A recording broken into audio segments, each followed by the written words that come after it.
ബാക്കിയുള്ളവരുടെ ജീവിതം കൂടെ നശിക്കാനായിട്ട്.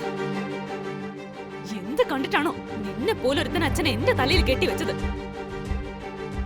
എന്റെ ഫ്രണ്ട്സിന്റെ ഒക്കെ ഭർത്താക്കന്മാര് എന്തൊക്കെ ഗിഫ്റ്റുകളാ കൊടുക്കുന്നത്. അപ്പോഴാ അവന്റെ ഉണക്ക റോസാപ്പൂവും കാടും. ഇവിടെ നിന്ന് ഇറങ്ങി പോവാ മുറിശി.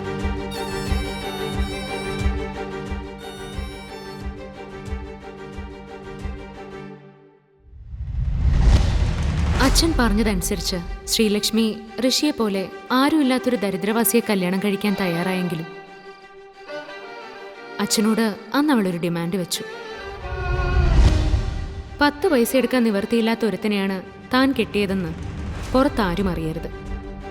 തന്റെ ഭർത്താവ് ലണ്ടനിൽ വലിയ ബിസിനസ്സുകാരനാണെന്നാണ് ശ്രീലക്ഷ്മി കൂട്ടുകാരോടൊക്കെ പറഞ്ഞിരിക്കുന്നത്. എന്നാൽ ഇവിടെ ഋഷിക്ക് പറയത്തക്ക ജോലിയൊന്നുമില്ല. ദിവസക്കൂലിക്ക് എന്തെങ്കിലും ജോലിക്ക് പോവുമെങ്കിലും ബാക്കിയുള്ള സമയം ശ്രീലക്ഷ്മിയുടെ വീട്ടിലെ പണിയും അടുക്കളപ്പണിയും എന്ന് വേണ്ട എല്ലാ പണികളും ചെയ്യും. ശ്രീലക്ഷ്മിയുടെ അമ്മ ദേവയാനി അമ്മ ഋഷിയെ കൊണ്ട് അതൊക്കെ ചെയ്യിപ്പിക്കും എന്നതാവും കൂടുതൽ ശരി. ഒരു തെരുവു പട്ടിയേക്കാൾ കഷ്ടമാണ് അവന്റെ ജീവിതം.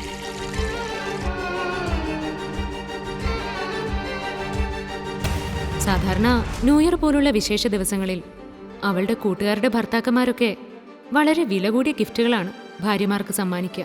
എല്ലാവരും കൂടി ഇരിക്കുമ്പോൾ ഇത്തരം ചർച്ചകളിൽ നിന്നും ശ്രീലക്ഷ്മി മാക്സിമം ഒഴിഞ്ഞു നിൽക്കും. എന്നാൽ ഇത്തവണ അവൾ അതിന് തയ്യാറല്ലായിരുന്നു. ഋഷി, ഈ ന്യൂ ഇയറിന് നീ എനിക്ക് എക്സ്പെൻസീവ് ആയൊരു ഗിഫ്റ്റ് തരണം. നീ എപ്പോഴും തരുന്ന പോലെ 5-10 രൂപയുടെ റോസാപ്പൂ അല്ല, കോടികൾ വിലമതിക്കുന്ന ഒരു ഗിഫ്റ്റ്. അത് കണ്ടിട്ട് എല്ലാവരും എന്നെ അസൂയോടെ നോക്കണം. കോടിയോ? എന്റെ ശ്രീലു, ഞാൻ സ്വപ്നത്തിൽ പോലും ഇത്രയും വലിയൊരു തുക കേട്ടിട്ടില്ല. പിന്നെങ്ങനെയാ ഞാൻ അങ്ങനെ ഒരു ഗിഫ്റ്റ് വാങ്ങുന്നത്? അതിപ്പോഴാണോ നീ ആലോചിക്കുന്നത്? പിന്നെ എന്താലോചിച്ചാ നീ കല്യാണം കഴിച്ചത്? ഇവിടെ അങ്ങ് സുഖിച്ച് ജീവിക്കാന്ന് കരുതിയോ? ഒരു ഭർത്താവിന്റെ കടമ പോലും മര്യാദക്ക് ചെയ്യാൻ പറ്റുന്നില്ലെങ്കിൽ പിന്നെ എന്തിനാ ഇവിടെ കടിച്ചു തൂങ്ങി നിൽക്കുന്നത്? ഇറങ്ങി പൊക്കൂടെ?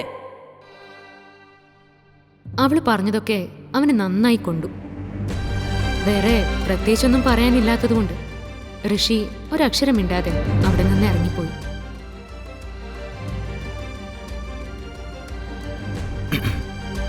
ശ്രീലു,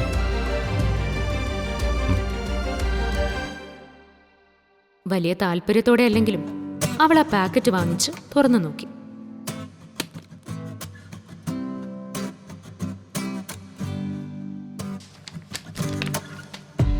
അമ്പോ! ശ്രീലക്ഷ്മി കണ്ണുമിഴിച്ച് ഒന്നുകൂടി നോക്കി.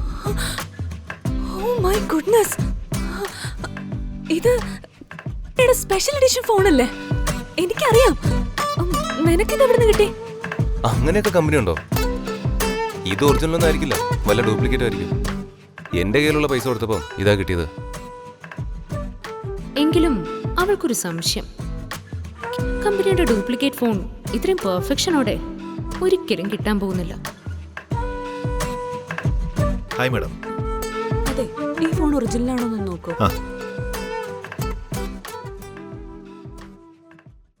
Madam, Indraprastham group of companies chairman Devendra Varma സാറിന്റെ റിലേറ്റീവ് ആണോ? മൊബൈൽ ഷോറൂം മാനേജർ രവിയുടെ ബഹുമാനം നിറഞ്ഞ ആ ചോദ്യം കേട്ടപ്പോൾ ശ്രീലക്ഷ്മിയും ദേവയാനി അമ്മയും പകച്ചുപോയി. ഇന്ദ്രപ്രസ്ഥം ഗ്രൂപ്പ് ഓഫ് കമ്പനീസിന്റെ ചെയർമാൻ ദേവേന്ദ്ര വർമ്മയെ ദൂരെ നിന്ന് കാണാൻ പോലും ഇതുവരെ ഇരുവർക്കും അവസരം ഉണ്ടായിട്ടില്ല.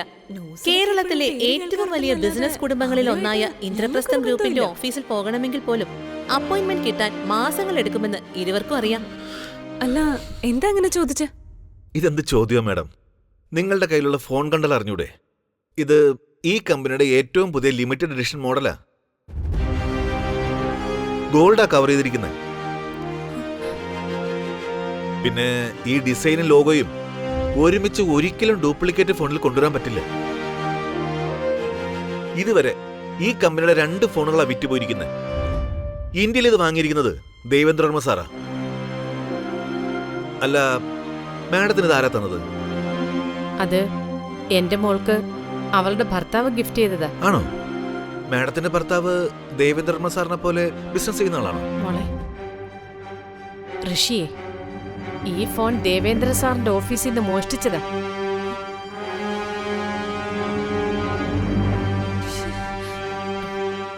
ഈശ്വര, ഇനി ഇതിന്റെ പേരിൽ നമ്മൾ എന്തൊക്കെ അനുഭവിക്കേണ്ടി വരിക? ദിവസങ്ങൾ കഴിഞ്ഞു. ശ്രീലക്ഷ്മി ഫോണിന്റെ കാര്യം മറന്നു. അമ്മ, ഋഷി പോകുമ്പോ എന്തെങ്കിലും പറഞ്ഞിരുന്നോ? ഇവൻ ഇത് എവിടെ പോയി കിടക്കുവാ? ഓ പിന്നെ, എന്നോട് പറഞ്ഞിട്ടല്ലേ അവൻ പോകുന്നത്? എനിക്കറിയില്ല. ഹൂ, അവനെ കൊണ്ട് ഞാൻ തോറ്റു. ഒരു ജോലി പോലും മുഴുവനായി ചെയ്യില്ല. എന്തെങ്കിലും ഒരു പണി പറഞ്ഞാ വേറെ ഏതെങ്കിലും വഴിക്ക് പോവും. ഇന്ന് എന്നെ എന്നൊന്ന് ഓഫീസിൽ കൊണ്ടാക്കാൻ പറഞ്ഞതാ. ദേ ഇപ്പൊ കാണുന്നില്ല. ഒരു ഉത്തരവാദിത്വം ഇല്ലാത്ത ഇവനെ പോലുള്ളവനെയൊക്കെ എന്തിനാ അമ്മ എന്റെ തലയിൽ കെട്ടിവെച്ചേ? ഞാനല്ലല്ലോ, നിന്റെ അച്ഛനല്ലേ ഇതിനെല്ലാം കാരണക്കാരൻ. അങ്ങേരെ ഓരോന്നുണ്ടാക്കി വെക്കും, അനുഭവിക്കേണ്ടത് ബാക്കിയുള്ളവരും. ഇതൊക്കെ കേട്ടുകൊണ്ടാണ് ഋഷി അങ്ങോട്ടേക്ക് കയറി വന്നത്. എന്നാൽ അവര് പറഞ്ഞതൊന്നും മൈൻഡ് ചെയ്യാതെ പോകുമ്പോഴാണ് ദേവയാനി അവനെ വീണ്ടും കുറ്റപ്പെടുത്തുന്നത്. അവന്റെ നോട്ടം കണ്ടില്ലേ? എന്റെ അമ്മ ഒന്ന് നിർത്തുന്നുണ്ടോ? എനിക്കൊട്ടും സമയമില്ല. ശരത്ത് അവിടെ വെയിറ്റ് ചെയ്യുന്നുണ്ട്. പെട്ടെന്ന് പോണം. ശരത് എന്ന പേര് കേട്ടതും ഋഷിയുടെ മുഖം ദേഷ്യം കൊണ്ട് ചുവന്നു. അത് ശ്രീലക്ഷ്മിക്ക് മനസ്സിലായെങ്കിലും അവൾ ഒന്നും അറിയാത്ത പോലെ അവനോട് പറഞ്ഞു. നോക്കി നിൽക്കാതെ വാ ഋഷി.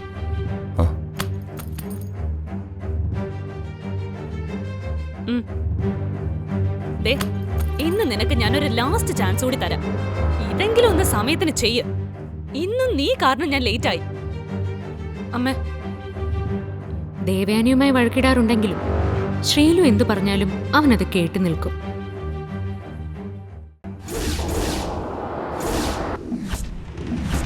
പെട്ടെന്ന് തന്നെ അവർ ഓഫീസിലെത്തി. കാറിൽ നിന്നും ഇറങ്ങുമ്പോൾ തന്നെ തന്റെ ഫയൽസ് അടങ്ങിയ ബാഗ് എടുക്കാൻ ശ്രീലു ഋഷിയോട് പറഞ്ഞു. സ്റ്റാഫിനെ ആരെങ്കിലും വിളിക്കാൻ നിന്നാൽ അതിനും സമയം ഒരുപാട് പോകും. ശ്രീലക്ഷ്മി തന്റെ ക്യാബിനിൽ എത്തിയപ്പോഴേക്കും തന്റെ സുഹൃത്തും ബിസിനസ് പാർട്ണറുമായ ശരത് അവിടെ കാത്തിരിക്കുന്നുണ്ടായിരുന്നു. ഹായ് ശരത്. ഹായ്. എന്താ ലക്ഷ്മി ഇത്? ഞാൻ എത്ര നേരമായി തന്നെ നോക്കിയിരിക്കുന്നു. എന്താ താൻ ഇത്രയും വൈകിയത്? ഓ, ഇവനെന്തിനാ എന്റെ ഭാര്യയെ നോക്കിയിരിക്കുന്ന? കാത്തിരിക്കാണ് പോലും. അവന്റെ ഒരു ലച്ചു. ഋഷി കാരണമാണ് താൻ ഇത്രയും വൈകിയതെന്ന് പറഞ്ഞത് കേട്ടപ്പോൾ ശരത്തിന് സമാധാനമായി. അവന്റെ മുഖത്ത് ഒരു ചെറിയ ചിരിയും വന്നു. അത് ശ്രീലക്ഷ്മിയും പ്രത്യേകം നോട്ട് ചെയ്ത് വെച്ചു. പെട്ടെന്ന് തന്നെ ശരത്ത് ഒരു കള്ളച്ചിരിയോടെ ശ്രീലക്ഷ്മിക്ക് നേരെ ഒരു ബോക്സ് നീട്ടി.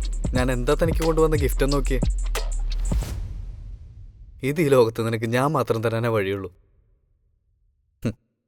എങ്ങനെയുണ്ട് ഈ dream lover diamond necklace? Oh my god, dream ലവറോ? ഇത് എനിക്ക് വേണ്ടി കൊണ്ടുവന്നാണോ ശരത്? എന്റെ അമ്മോ, എനിക്ക് വിശ്വസിക്കാൻ പറ്റുന്നില്ല. അല്ല, ഇതിന് നല്ല വില ഉണ്ടാവില്ലേ? ഞാനിതിന് എങ്ങനെയാ തന്നോട് നന്ദി പറയാ? ഒത്തിരി താങ്ക്സ് ശരത്.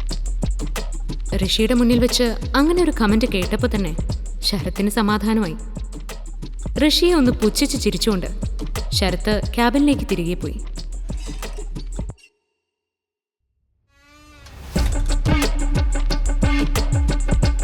ശ്രീലു, ഞാൻ ഇതുവരെ നിന്നെ ഒന്നിനും ഉപദേശിച്ചിട്ടില്ല. പക്ഷേ ഈ ശരത്തിനെ നീ കുടിച്ച വെള്ളത്തെ വിശ്വസിക്കരുത്. അവൻ ഈ തന്നത് ഒറിജിനൽ ഡ്രീം ലവർ നെക്ലസ് അല്ലാന്ന് എനിക്കറിയാം. നോക്ക്, ഞാൻ നിനക്ക് വാക്ക് തരുന്നു. Original dream lover diamond necklace ഞാൻ നിനക്ക് വാങ്ങിച്ചു തന്നിരിക്കാം. അതിന് എത്ര ബുദ്ധിമുട്ടിയായാലും. കൂടുതലൊന്നും പറയാതെ ശ്രീലക്ഷ്മിയുടെ മറുപടിക്ക് പോലും കാത്തു നിൽക്കാതെ ഋഷി അവിടെ നിന്നും പോയി. കഴിഞ്ഞ 2.5 വർഷത്തിനിടയിൽ ആദ്യമായിട്ടാണ് ഋഷി ഇങ്ങനൊരു വാക്ക് കൊടുക്കുന്നത്. ഒരു നിമിഷം താൻ ഋഷിയോട് പെരുമാറുന്നത് തെറ്റാകുന്നുണ്ടോ എന്ന് ശ്രീലക്ഷ്മി ആലോചിച്ചു. ഇല്ല, ഒരു തെറ്റുമില്ല. ഞാൻ ചെയ്യുന്നത് തന്നെയാ ശരി. 10 പൈസയ്ക്ക് ഗുണമില്ലാത്ത ഋഷിയേക്കാൾ പ്രാധാന്യം കൊടുക്കേണ്ടത് ശരത്തിന് തന്നെയാ. ശരത്തിനെ പോലൊരാളെ ഫ്രണ്ടായും ബിസിനസ് പാർട്ണറായിട്ടൊക്കെ കിട്ടുന്നത് വലിയ കാര്യമാണ്. അതുകൊണ്ട് ഋഷി പറയുന്നത് കാര്യമാക്കണ്ട. ശരത്തിന്റെ സൗഹൃദം ഒരു കാരണവശാലും വിട്ടുകൊടുക്കാൻ പാടില്ല. കൂടുതലൊന്നും ആലോചിച്ച് നിൽക്കാതെ ശ്രീലക്ഷ്മി ഋഷിയുടെ പിന്നാലെ പോയി. അവന്റെ ഉപദേശത്തിന് 2 പറയണമെന്ന് അപ്പോൾ അവൾക്ക് തോന്നി. ഇനിയെങ്ങാനും ശരത് അത് കേട്ടാൽ തനിക്ക് അതൊരു പ്ലസ് പോയിന്റ് ആണെന്ന് അവൾക്കറിയാം. ഋഷി, നീ ഒന്ന് അവിടെ നിന്നേ. എന്നെ ഉപദേശിക്കാൻ നീ ആരാ? ശരത്തിനെ കുറിച്ച് അങ്ങനെയൊക്കെ പറയാൻ എന്ത് യോഗ്യതയാ നിനക്കുള്ളത്? ഇനി നിന്റെ ഉപദേശം കൊണ്ട് എന്റെ അടുത്തേക്ക് വന്നാലുണ്ടല്ലോ, അപ്പൊ കാണിച്ചു തരാം ഈ ശ്രീലക്ഷ്മി ആരാണെന്ന്. ഇറങ്ങി പോടാ ഇവിടുന്ന്. ഋഷിക്ക് ശ്രീലുവിന്റെ സ്വഭാവം നന്നായിട്ടറിയാം. താനിനി എന്തൊക്കെ അങ്ങോട്ട് പറഞ്ഞാലും അവളുടെ തലയിൽ കയറാനും പോകുന്നില്ല എന്ന് അവന് മനസ്സിലായി. എടാ മോനെ, അങ്ങനെ അങ്ങ് പോയാലോ? വായി തോന്നിയതൊക്കെ വിളിച്ചു പറഞ്ഞു അങ്ങനെ അങ്ങ് പോവാന്ന് കരുതിയോ? നീ എന്നെ കുറിച്ച് പറഞ്ഞോക്കെ എന്റെ മുഖത്ത് നോക്കി പറ. ഞാൻ കൊടുത്തതിനേക്കാൾ ഒറിജിനലോ? ലച്ചുവിന് മുത്തുമാല വാങ്ങിച്ചു കൊടുക്കാനാണോ പോകുന്നേ? കയ്യിൽ 10 പൈസ ഇല്ലെങ്കിലും അഹങ്കാരത്തിന് ഒരു കുറവുമില്ല. ഋഷിക്ക് അവിടെ ഒരു സീൻ ഉണ്ടാക്കാൻ ഒരു താല്പര്യമില്ലായിരുന്നു. പക്ഷേ ശരത് ഇങ്ങനെ ചൊറിഞ്ഞു വരുന്നത് കണ്ടപ്പോൾ അവനും ദേഷ്യം വന്നു. എത്ര നേരം ഒരാൾ ഇത്രയും മോശമായി പറയുന്നതും കേട്ടിരിക്കാൻ ഒരു മനുഷ്യന് കഴിയാ? ഋഷി പ്രതികരിച്ചു. ഇത്രയും നേരം ഞാൻ മിണ്ടാ നിന്നത് എന്റെ മാന്യത. അത് നിന്നോടുള്ള ബഹുമാനം കൊണ്ടൊന്നുമല്ല. ദേ, ഈ ശ്രീലുവിനെ ഓർത്തിട്ടാ. ഇനി നീ ഇവളെ ചുറ്റിപ്പറ്റി നിൽക്കുന്ന ഞാൻ കണ്ട പൊന്നു മോനെ ശരത്തെ, നീ തീർന്നു. പിന്നെ എന്റെ ഭാര്യയ്ക്ക് നിന്നെ പോലൊരു വായി നോക്കിയിട്ട് ഒരു ഗിഫ്റ്റും വേണ്ട. അവൾക്ക് എന്ത് വേണേലും വാങ്ങിച്ചു കൊടുക്കാൻ അവളുടെ ഭർത്താവായ ഞാനുണ്ട്. അതിന് പുറത്തുനിന്ന് ഒരുത്തം വേണ്ട. വീട്ടിൽ കമ്മട്ടുണ്ടെങ്കിൽ ഇന്ന് കുറച്ച് കൂടുതൽ അടിച്ചു വെച്ചോ. ഇന്നത്തോടെ എല്ലാം തീരും. അതിനുശേഷം ഋഷി ശരത്തിനെ തള്ളി മാറ്റിക്കൊണ്ട് ഓഫീസിൽ നിന്ന് ഇറങ്ങിപ്പോയി. ശരത്ത് എന്ത് ചെയ്യണമെന്നറിയാതെ നാണം കെട്ടി നിന്നു.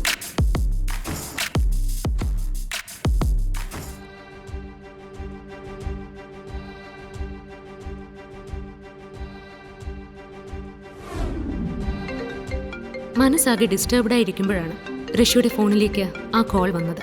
വേറെ ആരുടെയുമല്ല, കോടീശ്വരൻ ദേവേന്ദ്രവർമ്മയുടെ PA-യുടെ. Yes, Rishan speaking. എന്തായിപ്പോ എന്നെ വിളിച്ചത്? അല്ലെങ്കിൽ തന്നെ വർഷങ്ങൾക്ക് ശേഷം ഇങ്ങനെ ഒരു കോള് വരണമെങ്കിൽ അതിന്റെ പിന്നിലൊരു കാരണമുണ്ടെന്ന് ഊഹിക്കാലോ. സർ, ഞാനൊരു മീറ്റിംഗ് ഫിക്സ് ചെയ്യാനാണ് വിളിച്ചത്. സാറിന് വേറെ പ്രോഗ്രാംസ് ഒന്നും ഇല്ലെങ്കിൽ ഡീറ്റെയിൽസ് ഞാൻ വാട്സാപ്പിൽ അയക്കാം. ആ, എന്നെപ്പോ സാറെന്നൊക്കെ വിളിക്കേണ്ട കാര്യമുണ്ടോ? അതൊക്കെ പണ്ടല്ലേ. ശരി, ഞാൻ ആരെ വേണമെങ്കിലും കാണാൻ റെഡിയാണ്. പക്ഷെ എനിക്ക് 2 കണ്ടീഷൻസ് ഉണ്ട്. ഒന്നാമത്തെ കാര്യം, എനിക്ക് ഇന്ന് തന്നെ ഡ്രീം ലവർ ഡയമണ്ട് നെക്ലസിന്റെ ഒരു ഒറിജിനൽ പീസ് വേണം. Sir, don't forget the real one. രണ്ടാമത്തെ കാര്യം ഞാൻ വാട്സാപ്പിൽ അയക്കാം. ഇത് 2 നിങ്ങൾ ചെയ്യുമെങ്കിൽ ഞാൻ വരാം. എന്ത് ചോദ്യമാണ് സാർ? സാറ് പറഞ്ഞാ ഞങ്ങൾ എന്തും ചെയ്തിരിക്കും. സാറിനത് അറിയാവുന്നതല്ലേ?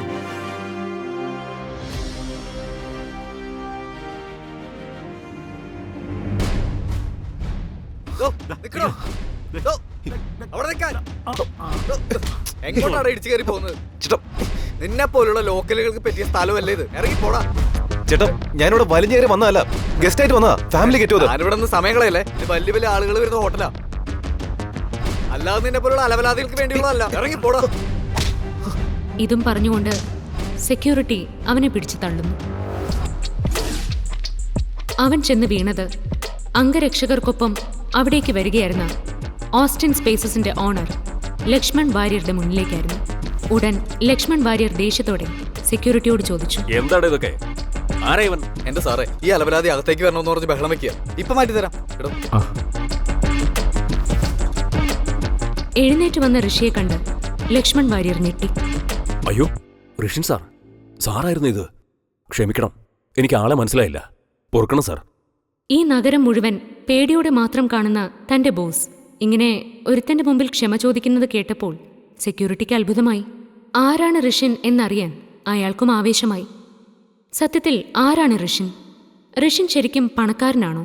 പിന്നെന്തിനാണ് അവൻ എല്ലാവരുടെയും മുമ്പിൽ ദരിദ്രനെ പോലെ ജീവിക്കുന്നത്? ന്യൂ ഇയർ ആഘോഷങ്ങൾ നടക്കുന്നതിനിടയിൽ തന്റെ ഭാര്യയ്ക്ക് വിലയേറിയ ഒരു ഗിഫ്റ്റ് സമ്മാനിക്കുകയാണ്. അത്രയും വിലയേറിയ ഒരു ഗിഫ്റ്റ് നൽകാനുള്ള ത്രാണി തന്റെ ഭർത്താവിനില്ലെന്ന് ശ്രീലക്ഷ്മിക്ക് അറിയാം. എന്നാൽ ഋഷി സമ്മാനിച്ച ഗിഫ്റ്റ് കണ്ട് അത്ഭുതപ്പെട്ട് നിൽക്കുന്ന തന്റെ സുഹൃത്തുക്കളെ കണ്ടപ്പോൾ അവൾ കൂടുതലൊന്നും ചോദിക്കാൻ നിൽക്കുന്നില്ല. ഓ മൈ ഗോഡ്, ശ്രീലക്ഷ്മി എന്താ ഇത്? ശ്രീലക്ഷ്മിയുടെ ഭർത്താവ് ലണ്ടനിൽ ബിസിനസ് ചെയ്യുന്നു പറഞ്ഞപ്പോ ഇത്ര റിച്ച് ആയിരിക്കുമെന്ന് ഞാൻ വിചാരിച്ചില്ല കേട്ടോ. ഈ നെക്ലസിലെ ഡയമണ്ടിന്റെ വില എത്രയെന്നറിയോ? ശ്രീലക്ഷ്മി, ഋഷി സാറിനെ നേരത്തെ ഞങ്ങൾക്ക് പരിചയപ്പെടുത്തി തരേണ്ടതായിരുന്നു. എക്സ്ക്യൂസ് മീ ഋഷി മീനു, വാ. നോക്കട്ടെ. ഹേയ്. ഋഷി നിനക്ക് എവിടുന്നാ ഇത്രയും വില കൂടിയ ഡയമണ്ട് നെക്ലസ് വാങ്ങാനുള്ള കാശ് കിട്ടിയ? വെറുതെ ചിരിക്കാതെ നീ കാര്യം പറയുന്നുണ്ടോ? നീ ആരുടെ അടുത്തെങ്കിലും കടം വാങ്ങിയതാണോ? അതോ നീ എവിടെന്നെങ്കിലും മോഷ്ടിച്ചോ? അല്ലാതെ നിനക്ക് എവിടുന്ന ഇത്രയും കാശ്? നീ ഒന്ന് മാത്രം അറിഞ്ഞാൽ മതി ശ്രീലക്ഷ്മി. നിനക്ക് ഞാൻ തന്ന ഈ ഡയമണ്ട് നെക്ലസിലെ ഓരോ അംശവും എന്റെ കാശാ. ധൈര്യമായി നീ അത് കഴുത്തിലിട്ടോ. ചോദ്യം ചെയ്യാൻ ആരും വരില്ല. പറയുന്നത് ഋഷിൻ വർമ്മ. ഇത്രയും നാൾ ശ്രീലക്ഷ്മിയുടെയും ദേവയാനി അമ്മയുടെയും ആട്ടും തുപ്പും കൊണ്ട് കഴിഞ്ഞുകൂടിയ ഋഷിനായിരുന്നില്ല ശ്രീലക്ഷ്മിയുടെ മുൻപിൽ ഇപ്പോൾ സംസാരിച്ച ഋഷി. അത് ശ്രീലക്ഷ്മിക്കും മനസ്സിലായി. ഇത്രയും നാൾ എല്ലാവരിൽ നിന്നും അവഗണനകളും അപമാനങ്ങളും മാത്രം ഏറ്റുവാങ്ങിയ ഋഷിൻ താൻ ആരാണെന്ന് ലോകത്തോട് വിളിച്ചു പറയാൻ പോവുകയാണോ? ഈ കഥ തുടർന്ന് കേൾക്കുന്നതിനായി ഇപ്പോൾ തന്നെ പോക്കറ്റ് FM ആപ്പ് ഇൻസ്റ്റാൾ ചെയ്യൂ. Link in description.